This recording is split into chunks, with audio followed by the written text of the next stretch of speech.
Steph, could you just kind of give a bigger picture view of where you're at right now on this season after obviously what was, a disappointing road trip? Have 5 hours on the plane to think about it. We're really looking forward to bounce back tonight. Didn't happen. Frustrating for a lot of reasons. But, we got another game Tuesday against a great team.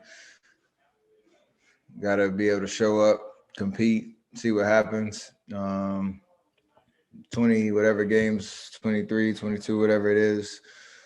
Still a good amount of time, but you cannot play the way that we've played the last, significant stretch and expect things to change. So it kind of is what it is. We gotta make the necessary adjustments. It sucks right now. Losing sucks. It's a terrible feeling. In the locker room, we don't really have much to smile about, and it's kind of the vibe right now. Steph, as a group, how do you fix the fouling problems? I don't know, man. It's like the 20th time we get asked that question, and we haven't figured it out yet. So it's on all of us to hold each other accountable to the details of being in the right position.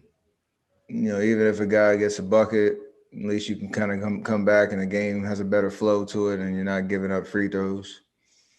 Or putting yourself in the penalty where it changes your aggressiveness. If you get 4 fouls in the first 3 minutes, you're playing 9 minutes where you have that in the back of your mind, and that takes away any type of, aggressiveness on that end of the floor. So it's kind of a double whammy. You give up free throws, but you also change the strategy of your defensive presence, and that's tough.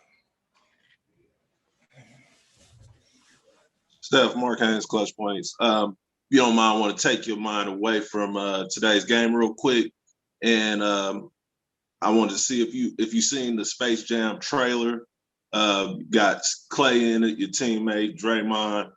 How excited are you to see that film? And what cast, if the cast from Space Jam 1 and Space Jam 2 played, which cast you think will win in a 7-game series? It's going to be it's a legendary concept, obviously, Space Jam 1 and Ron bringing it back, so that's going to be dope.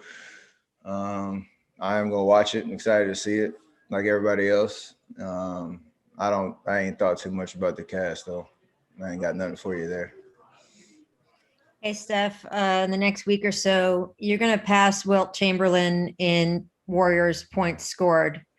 Just kind of incredible. Like when you think about where you started and being the kid who didn't get a scholarship offer from a major basketball powerhouse, and that you were the one to break such a big Wilt Chamberlain record. How would you describe that? Oh, that's surreal, to be honest. I don't know how many years he played here, but he's got a lot of buckets, obviously, and his legend remains across the whole league. But obviously wearing a Warriors uniform and, having been here my whole career, it's pretty crazy. So, got a couple more points to score, hopefully some more wins in the process, but it is it's a wild just thought in general to know, like you said, where it started, all that's happened, over the course of the career. Obviously got a lot more to do, but that is a pretty significant milestone that I'll, God willing, when it happens, I'll appreciate that moment. You guys are obviously pretty different players, but what is it like to be in a category with him? I'm glad the 3-point line wasn't around for him, because who knows, wouldn't have had no time to break it. He would have figured that out probably too. So I'm glad I played in this era. Let's put it that way. Thank you, Steph. Steph, Chris Evers from ABC7. Go ahead. Oh, I just want to ask you about your shoes and the message behind those tonight and why it's so important what you're doing with the shoes. This is a significant opportunity to raise some money. We're going to auction them off and obviously what Bruce Lee stood for in terms of unifying people, speaking on the collective harmony of everybody from different backgrounds, different races, but especially, his Asian heritage. I think he has a lot of quotes and just narratives and themes that he spoke on consistently that still ring true today. And I know his foundation is doing a lot to live that out and to impact people's lives and to continue to spark change. So, obviously stopping Asian hate across the country is huge and across this world, but, the shoes are a very small way to hopefully raise money for that work and that cause and, raise awareness. Steph, this is Rafael from the 3-point conversion. Last time you was here and played Trey, I asked you about what advice would you give Trey? And you said, of course, don't listen to the comparisons. Now that you see him matured and have his own type of game, what is your assessment of him right now? He's on the right track. He's continuing to get better. I know there's, some new guys in the fold over there, and they're, trying to take that next step as an organization, and he's going to be a huge part of that.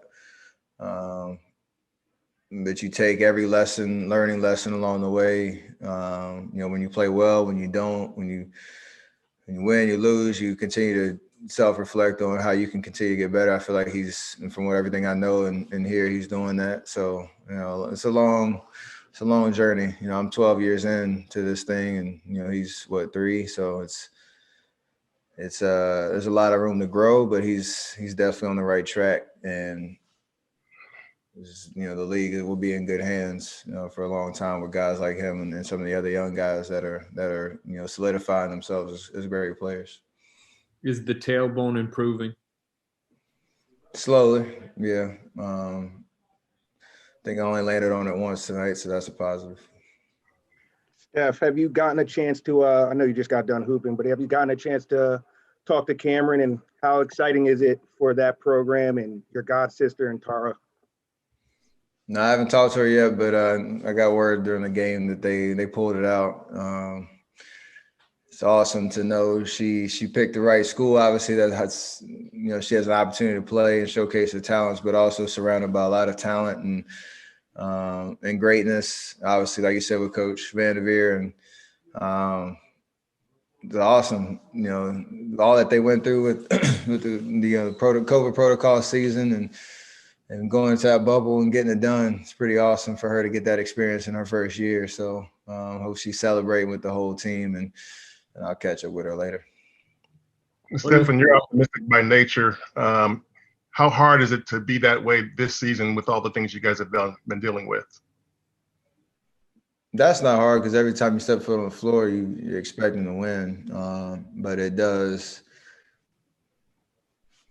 The hard part is trying to answer some of the questions around how we get better and how we win games. And, the situation is what it is. We have a lot to improve on. And there's a challenge there that we all need to take, head on. It's uncomfortable right now. It's frustrating for everybody.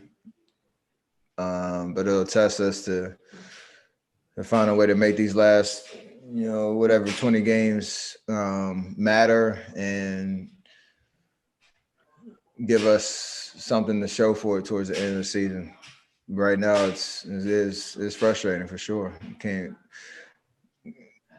hope everybody in the locker room hates, losing as a motivation to stick with it, to stay connected, and to figure it out. You mentioned it. Anthony, go ahead. Anthony, last question for you. Go ahead. Last question. Yeah, you mentioned just the uncomfortable nature of it. How are you seeing your younger teammates dealing with this adversity? It's tough. I mean, keep it real. Like, we all had higher expectations for where we're supposed to be this season. And guys want to, outperform. When they go out there, they want to overexceed, expectations for themselves, for, coaching staff, whatever it is, and when it doesn't happen, it's frustrating. So I hope it stings. I hope it isn't.